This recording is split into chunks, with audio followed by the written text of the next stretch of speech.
recentemente surgiu aí um rumor em que Henry Cavill iria voltar então com seu papel de Superman. E agora sim, numa história em um, digamos, universo alternativo e independente do atual universo da DC nos cinemas. Será que ele ia voltar mesmo? E que o nosso super-homem, ao invés de cair então nos Estados Unidos, como a gente sabe, quando ele era criança, ele acaba, olha só, desembarcando, caindo lá na antiga União Soviética. Se você quer saber aí que doideira, que loucura é essa, tudo que se trata a respeito dessa história, dessa fofoca aí do Henry Cavill, fique comigo. É verdade mesmo que Henry Cavill será voltar aí neste filme? Será que isso é verdade? Quem seria então o diretor desse filme? Segue aqui comigo que eu vou cantar tudinho aqui pra você.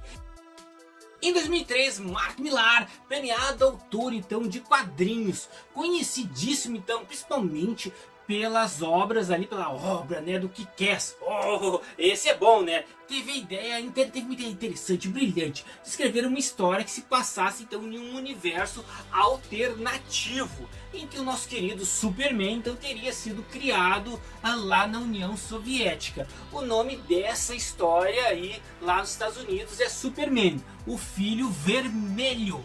Mas foi lançado aqui na nossa terrinha no Brasil como sendo Superman entre a foice e o martelo, que eu acho muito tri, né? Por conta desse símbolo histórico aqui da União Soviética. Bom, a minissérie foi então lançada em 3 incríveis edições com cerca de 50 páginas cada uma. Na época que os caras lançaram ela, tornou-se então um sucesso de crítica e de público. Eles tinham dado nada de boa.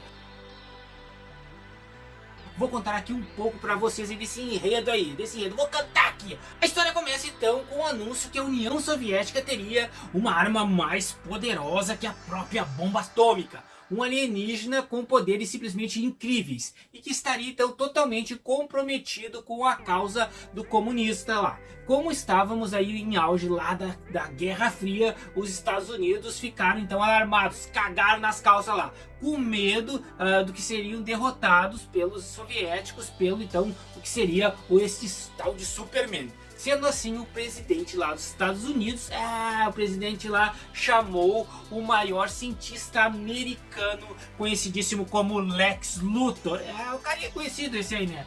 Bom, que é casado com Lois Lane, para que ele consiga então criar algo que possa enfrentar esse danado de Superman.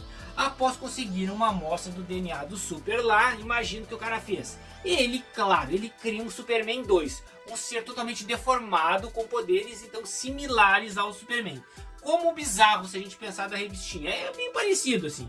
O tiro então sai pela culatra, quando entre o embate do Superman com essa cópia mal feita, essa cópia barata de 99, a cópia acaba se sacrificando para salvar Londres, em um ataque lá acidental que aconteceu lá em Londres. Então aconteceu isso. Nos anos que se passaram, o Superman então assumiu a presidência, isso mesmo, a presidência da União Soviética, tornando-se então o seu líder supremo, usando seus superpoderes. Então imagina só, galera, que lasqueira. Foi capaz de controlar todos os países, acabando então inclusive com a criminalidade e a fome. Olha que interessante.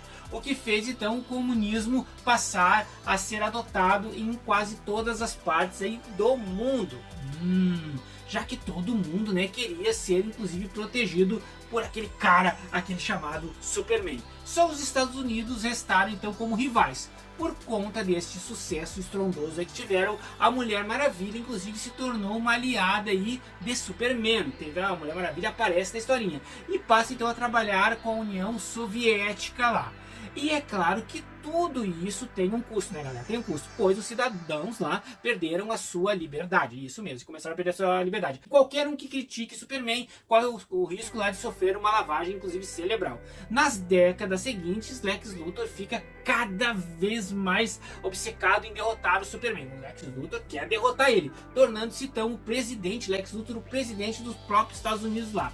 Ele faz então uma aliança com o Brainiac, né, para derrotar o Superman. O Brainiac, porém o negócio, digamos, não dá muito certo, dá uma lasqueira, e Superman acaba então reprogramando o Brainiac para ser então seu aliado. Ih, deu ruim, hein? Outra estratégia de Luthor foi se aliar então a ninguém mais, ninguém menos do que o nosso querido Batman.